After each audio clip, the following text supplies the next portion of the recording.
Assalamualaikum warahmatullahi wabarakatuh. Perkenalkan, nama saya Rifaatul Mahmudah dari kelas 11 MIPA 1 nomor absen 30. Di sini saya akan menjelaskan sedikit tentang dinamika demokrasi Pancasila. Langsung saja saya mulai. Yang pertama, pengertian demokrasi menurut Abraham Lincoln, yaitu sistem pemerintahan dari rakyat, oleh rakyat, dan untuk rakyat. Kemudian, demokrasi dapat dilihat dari 3 sudut pandang. A. Demokrasi berdasarkan cara penyaluran kehendak rakyat, dibedakan menjadi 2. 1. Demokrasi langsung, yaitu paham demokrasi yang mengikutsertakan warga negara untuk menentukan kebijakan negara secara langsung. 2. Demokrasi tidak langsung, yaitu paham demokrasi yang dilaksanakan melalui sistem perwakilan pemilu. B. Demokrasi berdasarkan tujuannya, dibedakan menjadi 3. 1.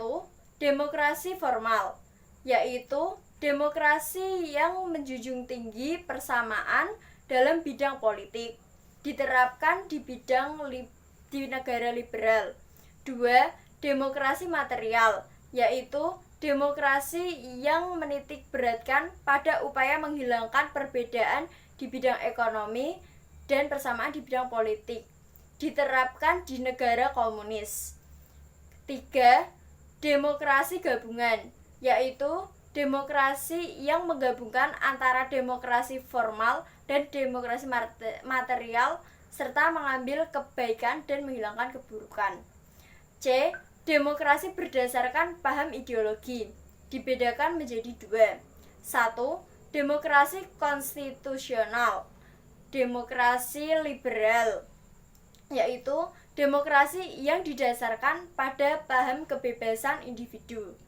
2. Demokrasi rakyat, demokrasi proletar, yaitu demokrasi yang berpaham ajaran Marxisme, Leninisme, dan komunisme. Kemudian prinsip-prinsip demokrasi sebagai berikut. 1. Menyelesaikan perselisihan dengan damai dan secara kelembagaan. 2. Menjamin terselenggaranya perubahan secara damai dalam suatu masyarakat yang sedang berubah. 3. Menyelenggarakan pergantian pimpinan secara teratur. 4. Membatasi pemakaian kekerasan sampai minimum. 5. Mengakui dan menganggap wajar adanya keanekaragaman. 6. Menjamin tegaknya keadilan. Menurut Van Gavar, suatu negara dapat dikatakan negara itu demokrasi atau tidak dapat dilihat dari beberapa indikator, yaitu 1. Akuntabilitas, 2. Rotasi kekuasaan, 3. Rekrutmen politik yang terbuka, 4. Pemilu, 5. Pemenuhan hak-hak dasar. Kemudian adapun 1. Akuntabilitas, pertanggungjawaban, artinya dalam negara demokrasi setiap pemegang jabatan yang dipilih adalah rakyat harus dapat mempertanggungjawabkan kebijakannya, ucapannya, serta perilakunya.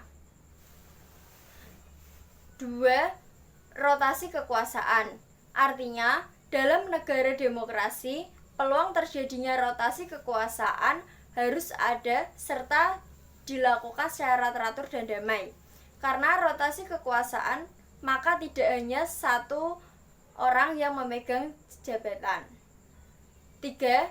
Rekrutmen politik yang terbuka, artinya setiap orang yang memenuhi syarat adalah mengisi jabatan politik yang dipilih oleh rakyat dapat memiliki peluang yang sama untuk berkompetisi mengisi jabatan tersebut. 4. Pemilu, artinya dalam negara demokrasi pemilu dilaksanakan secara teratur. Pemilu merupakan sarana untuk melaksanakan rotasi kekuasaan dan rekrutmen politik. Setiap warga negara memiliki hak untuk memilih dan dipilih dalam pemilu. 5. Pemenuhan hak-hak dasar. Artinya, dalam negara demokrasi, setiap warga negara dapat menikmati hak-hak dasar secara bebas, termasuk hak untuk menyatakan pendapat, hak berkumpul, dan hak berserikat. Kemudian, periodisasi perkembangan demokrasi di Indonesia. A. Pelaksanaan demokrasi pada kurun waktu tahun 1945 sampai 1949 UUD 1945 1. Pada masa ini, Indonesia merupakan negara yang baru merdeka. Oleh sebab itu, mengalami banyak tantangan dalam menerapkan demokrasi. Salah satu tantangannya adalah adanya perubahan ketatanegaraan, yaitu 1. Dikeluarkannya Maklumat Wakil Presiden nomor 10 tanggal 16 Oktober 1945, di mana terjadinya perubahan kedudukan Komite Nasional yang seharusnya sebagai pembantu presiden berubah menjadi badan yang memiliki wewenang penuh sebagai legislatif. Hal ini merupakan penyimpangan dari pasal 4 Aturan Peralihan UUD 1945 yang berbunyi, sebelum MPR, DPR, dan DPA terbentuk, segala kekuasaan dijalankan oleh presiden dengan dibantu oleh Komite Nasional. 2. Dikeluarkannya Maklumat Pemerintah tanggal 14 November tahun 1945 yang mengubah sistem pemerintahan yang semula pemerintahan presidensil menjadi pemerintahan parlementer. Pengertian sistem pemerintahan presidensil yaitu sistem pemerintahan di mana menteri bertanggung jawab kepada presiden. Pengertian sistem pemerintahan parlementer yaitu sistem pemerintahan yang di mana menteri bertanggung jawab kepada parlemen atau DPR. B. Pelaksanaan demokrasi kurun waktu tahun 1949 sampai 1950. KRIS. Pada masa ini terjadi perubahan, yaitu 1. Perubahan konstitusi dari UUD 1945 menjadi Konstitusi Republik Indonesia Serikat KRIS. Perubahan dalam bentuk negara dari negara kesatuan menjadi negara serikat. 3. Perubahan demokrasi dari demokrasi Pancasila menjadi demokrasi liberal. Negara kesatuan artinya negara yang merdeka dan berdaulat, di mana pemerintah pusat yang mengatur seluruh daerah. Negara serikat artinya negara yang terdiri dari beberapa negara bagian. Demokrasi Pancasila artinya paham demokrasi yang bersumber pada kepribadian dan falsafah hidup bangsa. Demokrasi liberal artinya demokrasi yang didasarkan pada paham kebebasan individu. C. Pelaksanaan demokrasi kurun waktu tahun 1950 sampai 1959.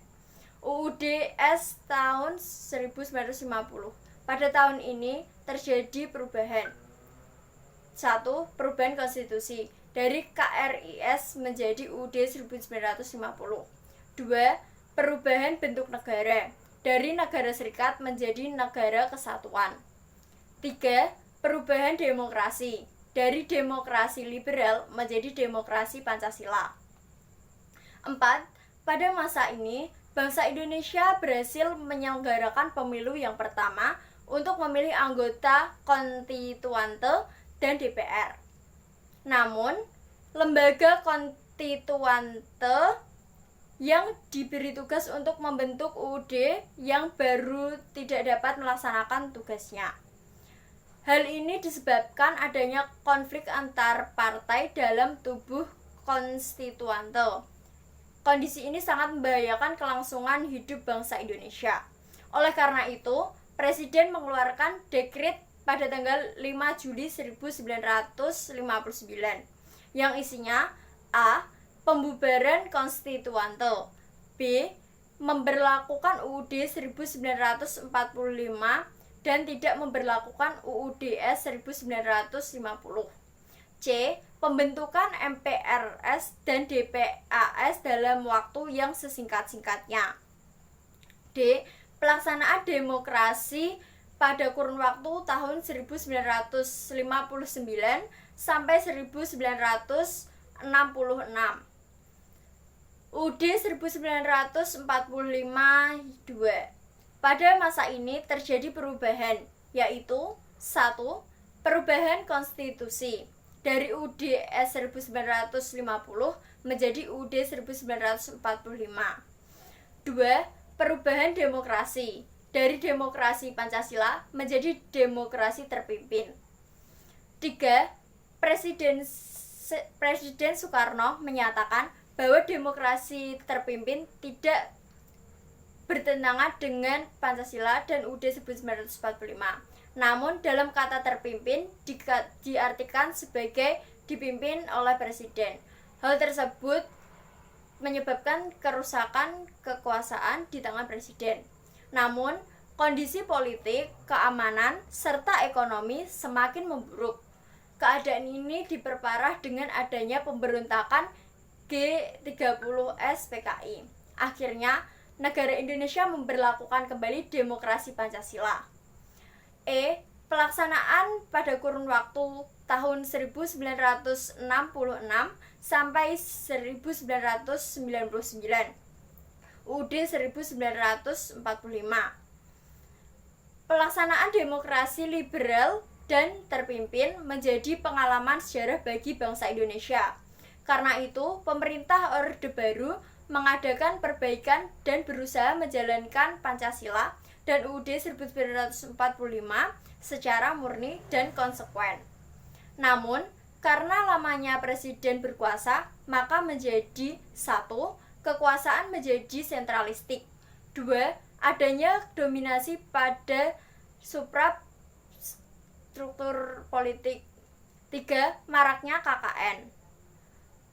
Ketika hal tersebut di atas memicu krisis di berbagai bidang kehidupan yang meliputi 1. Pelanggaran HAM, 2. Ketidakadilan, 3. Munculnya gejolak sosial yang mengarah ke disintegrasi bangsa. Akibat ketiga hal tersebut, rakyat menuntut adanya reformasi untuk mengembalikan Pancasila pada fungsi dan kedudukannya. Akhirnya, muncul gerakan reformasi yang ditandai dengan tumbangnya Orde Baru tanggal 21 Mei 1998. F. Pelaksanaan demokrasi pada kurun waktu tahun 1998 sampai dengan sekarang, yaitu UUD 1945.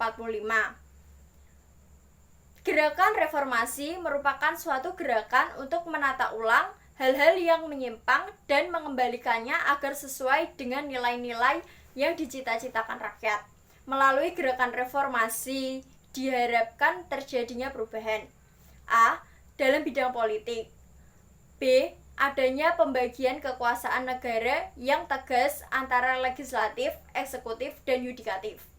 C. Meningkatnya peran serta masyarakat. D. Berkurangnya dominasi pemerintah. Sekian dari saya. Apabila ada tutur kata atau sikap saya yang kurang berkenan, mohon maaf sebesar-besarnya. Terima kasih. Wassalamualaikum warahmatullahi wabarakatuh.